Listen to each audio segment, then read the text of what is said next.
Welcome as we plunge into the nuanced world of market trends. Great to be here. Today, we're going deep, looking beyond just up or down.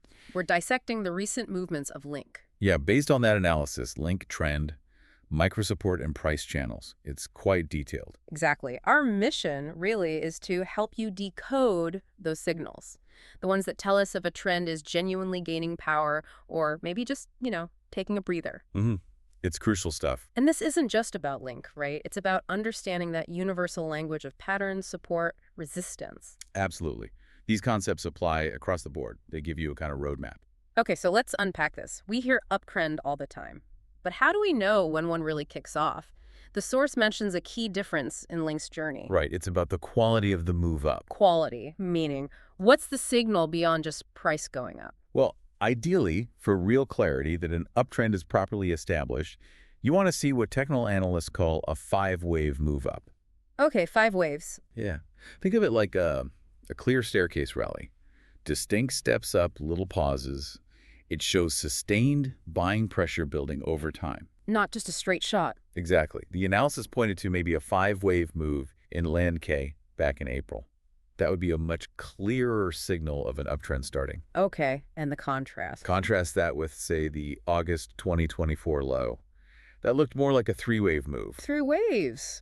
So weaker. Generally, yeah. Yeah. It's more like three quick hops instead of a determined climb. It just doesn't give you the same level of conviction that a real sustainable trend is underway. Five waves are needed for that kind of clarity. Got it. So price goes up, but if it's just 3 waves, maybe pump the brakes a little. It's definitely a reason for caution, yeah. True momentum often needs that more complex 5-act structure. It's like the difference between a quick bounce and a genuine recovery. Well put. All right, so we know how a trend might start. Now, let's talk defense. The source outlines these two crucial support levels, like a layered shield for L and K. That's a good way to think about it. How do these micro and larger support levels work together? Okay, so first you've got your micro support levels. You find these on smaller time frames, like the 1-hour chart. It's a really short term. Exactly. And they're critical because as long as they hold, the immediate uptrend is considered intact. It gives you that real-time pulse. Okay, layer one. What's next? Then you have the larger support areas. These are the ones you see on the daily charts.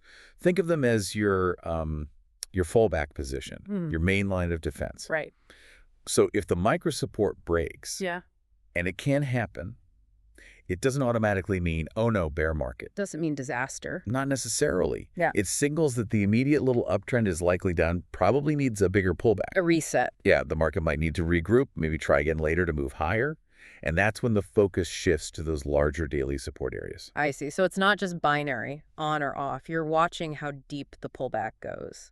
Recognizing that maybe a dip isn't the end of the world. It could just be that micro level resetting, and you've still got those deeper supports as a safety net. That's the idea. It provides a more dynamic view of risk. That really reframes how you might look at a dip, definitely beyond just buy or sell. Okay, let's shift to the here and now. What's happening right now with Link K? The source gets pretty specific about current conditions. It does. Currently, Link K is actually sitting right within one of those micro support zones, Okay, which one? identified between $16.18 and $18.17. And we have seen an initial reaction there, a bounce. So it's holding for the moment. For the moment, yes. The immediate potential, or hope for bulls, is that this could be the start of a fifth wave up. Ah, that 5-wave structure we talked about. Right, but, and this is a big but, there's a critical piece missing, Which is? a decisive breakout. It needs to break up out of what's called the corrective price chain. Okay, so it's still stuck in a downward sloping pattern. Essentially, yes. And the advance we've seen so far from the low. Unfortunately, it looks more like a three-wave move, an ABC structure. Not the 5 waves we want for confirmation. Not yet. It doesn't look impulsive. And that ABC structure, just to clarify for everyone listening, that usually suggests it's a correction, right? A bounce within a larger downtrend, not necessarily the start of something new and sustainable. That's exactly the concern. It suggests we need more proof, more evidence that a solid bottom is actually in place. So more patience needed. Patience and watching the levels.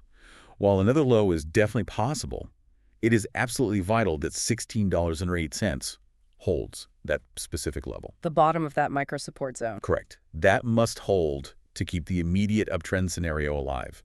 A clean, decisive break below $15.08 would be, well, Pretty significant. Signaling more downside likely before any real recovery attempt. That would be the implication, yes. Okay, this really helps translate those abstract numbers into tangible markers for where LNK stands right now and the immediate hurdles it faces. Hmm. Now, what's fascinating here is the analysis lays out pretty clearly what would confirm a shift, what tells us, okay, the trend might actually be turning, and what are the backup plans if this immediate bullish case Like fails. the confirmation signals. So for strong confirmation that a low is truly in place, we need to see LNK break above a couple of recent highs. Which ones? First, the B wave high at $18.64. Then, crucially, the X wave high at $19.55. Okay, so $18.64 and $19.55. And these B and X wave highs, are they basically like little peaks within the recent choppy trading? Hurdles LNK needs to clear. That's a perfect way to put it. They're critical thresholds. Getting above them, especially $19.55, would suggest the recent selling pressure is really fading. It's overcoming resistance. Exactly. And importantly, doing that would also mean breaking out of the upper boundary line of that corrective price channel we mentioned. Ah, escaping the downward trend line. Yes, which is currently sitting around $19.20. Breaking above the channel in those price highs would be a very strong signal that the local downtrend is changing character. Gotcha. What if it just pokes above one but not the other? Do we need to worry about false breakouts? Oh, absolutely. That's always a risk. Ideally, you want to see a decisive break, some follow-through, not just a quick spike and reversal. Conviction is key. Okay. So what if it doesn't break out? What if it fails to hold that $16.08 micro support? What's plan B? Well, if the immediate bullish setup fails, the analysis suggests the next best bullish option could be something broader forming. Maybe a triangle pattern? A triangle, meaning sideways consolidation. Pretty much. You'd see a kind of A, B, C, D, E structure playing out over more time, characterized by higher lows, but also lower highs, like the market coiling, building energy, but not committing to a direction yet. So more waiting, but maybe not collapsing. Could be. It's a period of indecision, essentially. And just looking further ahead, if we do get that upside break eventually, the next key resistance levels to watch would be up around $23.14, and then higher up near $30.98. Okay, good to keep those on the radar too. These really are clear if-then scenarios. Helps you connect the dots between price action, patterns, and what might happen next. Gives a much fuller picture for Elling. That's the goal, trying to map out the possibilities. So let's recap. We've looked at how identifying those 5-wave moves gives you more confidence in a trend start. Compared to the 3-wave bounces. Right. And understanding these multi-tiered support systems, the micro and the larger daily levels. Gives you that layered perspective on risk. Exactly. And then tracking these specific breakout levels or potential patterns like triangles, it all offers a much richer picture, way beyond just the simple daily headlines, wouldn't you say? Definitely. It's about reading the underlying structure, not just the surface noise. Which brings us to a final thought for you, the listener. This layered thinking. Looking for confirming signals, understanding these dynamic support levels. How can you apply that approach? Not just in markets, maybe, but in other areas where you're trying to make sense of complex, always shifting information. That's a great question. It's a useful framework for analysis in general.